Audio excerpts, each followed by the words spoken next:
to me, it's so natural to me to be in pain that the threshold just is not the same. And that doesn't mean, you know, I'm better than anyone else or braver than anyone else or anything like that. It's just the fact that I have experienced pain on a daily basis since, well, I was a teenager virtually. And so, therefore, it's not the same to me. And it's a similar situation with these challenges you get. Just one of the challenges might floor people and make them give up. But when you have one after the other, it's like, all right, bring them on, whatever. Because they ain't going to stop me. You know, I ain't going to be stopped. So throw everything you like, you know, and it doesn't matter. It's like, I really remember the Muhammad Ali fight when he fought George Foreman. And Muhammad Ali was coming towards the end of his career. He was not as fit and strong as he was before. And George Foreman was the big hitter. He was the man, the champion. No one could beat him. And Ali went in the ring with him. And George Foreman threw punch after punch after punch after punch. And Ali was virtually throwing no punches because he was just defending himself from damage. And then, in the end, Foreman had punched himself out so much he could hardly lift his hands in the air, never mind punch anybody. And Ali hit him and he went down. I come from that perspective, if you like. Not that I want to hit anybody or hurt anybody, but these challenges and people that try to bring me down and people that try to make what I'm doing more difficult, often while saying that they're trying to support me, that is just, you know, okay, just another thing to deal with, so we'll deal with it, okay? And through all of this period of 10 years, like I say, while all this has been going on, it's been a tremendously creative period for me. It's been the most creative period of my life, with book after book after book after book. And I've been through this situation to secure control of my books, which is still going on, although we're further down the road than we were when we started. And without the financial support of people that support me through the website, you know, we would be finished now. I mean, there would be no books. None of my books would be in circulation. There'd be no new ones. Simple as that. And it's been a fantastic encouragement to me on a level that people who've contributed will never fully understand. To see in the situation that I'm in, trying to communicate information through blockages in our society, which is actually structured to stop this stuff coming out, obviously, that there is so much support, and I'm not on my own. It feels like it sometimes, but I know I'm not, and this court case has showed me that, and so it has its positive side. So in this period where I've been involved in legal things and going to court to get control of my books again, I've also written a really major work, which is just been finished. It's going to come out in September, which is pulling together all the things that I've researched and come up with over the last 20 years, plus a massive new stuff. And it's fitting the dots together. You know, and at the end of the day, sometimes I've been working 12 hours a day on it, 6 in the morning. I like to work early through to 6 at night, sometimes 8 at night. And it's been such a mental challenge because there's so many dots to connect and so much information to hold in your head until you can connect it with this and weave it with this. But sometimes I've walked out of the little office where I work like a zombie. You know, what day is it? What planet is it? What's my name? But this has all been done while all this stuff's been going on. So it is possible, despite efforts to divert you, despite efforts to block what you're trying to do, it's still possible to deal with that and still keep walking and still keep producing. And I think this is the most comprehensive and cutting-edge book that I've come up with so far. I've always noticed that it's amazing what we can do when we have to, when we're pushed to the wall and extended by these kinds of things. So what is the book called?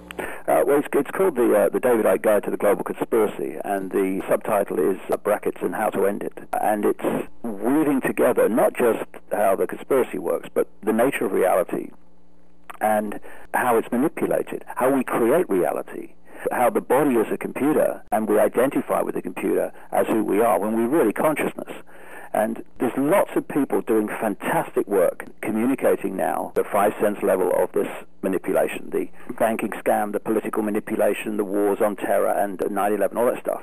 And that's all in the book. It's all weaved together with all this other stuff. But to really, understand the scale of what's going on, and the foundation of it, which is the manipulation of our reality by understanding how we create reality, while at the same time structuring society and education and science so that we don't know that. If we don't know how we create reality and the manipulators do, well, you know, I mean, it's, you know, talk about candy from a baby. It's a piece of cake to manipulate vast numbers of people.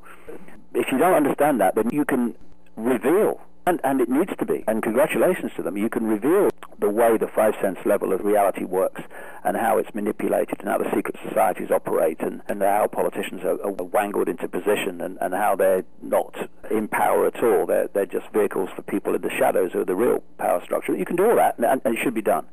But to really understand the big level within which that plays out as a physical experience, we need to understand the nature of reality.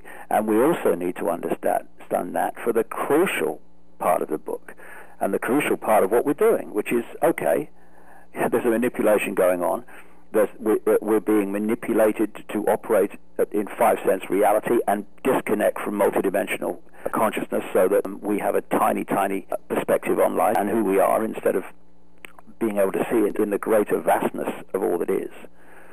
To do that, we've got to understand reality and how we create it so that we can stop having people manipulate our reality to suit them and start to create our own one that we want and take the freedom back to create our own universes rather than have to be imprisoned in someone else's. All that's in the book, and I'm so pleased with it because of the way the dots connect. And the more that I worked on it, and the more the dots connected, the more blatant and understandable became the way the world is structured today. Why things are done in certain ways, why they're structured in certain ways, why this happens, why that happens, why they do it that way. Once you get the bigger picture, you get the coordinates for who we are, where we are, and what's going on, then the world starts to make absolute sense, because it's so important that the pressure groups of various kinds that are challenging the environmental things, they're challenging banking scams, they're challenging the pharmaceuticals, government manipulation. They need to understand they're actually challenging the same force. And all these different things that these pressure groups are set up to campaign against or for are actually faces on the same, or masks on the same face. And we need to start getting together and understanding this, otherwise we're just divided and ruled, even at the level of campaigning to change the injustices of the world. Another area that I go into in some detail in the book, and I think it's becoming increasingly important, Nicole, to be honest, and that's global warming. What I call the carbon cultists are now using global warming to bring in change, more and more draconian rules, laws, more and more taxation, more and more reasons to stop doing this or to do that. It's becoming more the problem, reaction, solution, excuse than even 9/11. It's very, very important that people realize that yes, the temperature is going up, but the lie is in the why. Why is it going up? It's going up not because of human carbon dioxide emissions. It's going up because the sun is generating more solar radiation. And when you hear the propaganda, the world's top scientists are all agreed. No, they're not all agreed. The United Nations panel on climate change is actually a political organization. And many scientists that were even involved in the reports don't agree with the conclusions that the report comes to, which have been communicated through an unquestioning media to the public, who get the impression that everyone's agreed. No, they're not. And the evidence is absolutely blatant and stunning that the sun is emitting more solar radiation, therefore it's warming. And that's why other planets, including Mars and others, are also getting hotter. Now, let me think. Now, also, these different planets in this solar system are all getting hotter at the same time. Now, what's the common theme?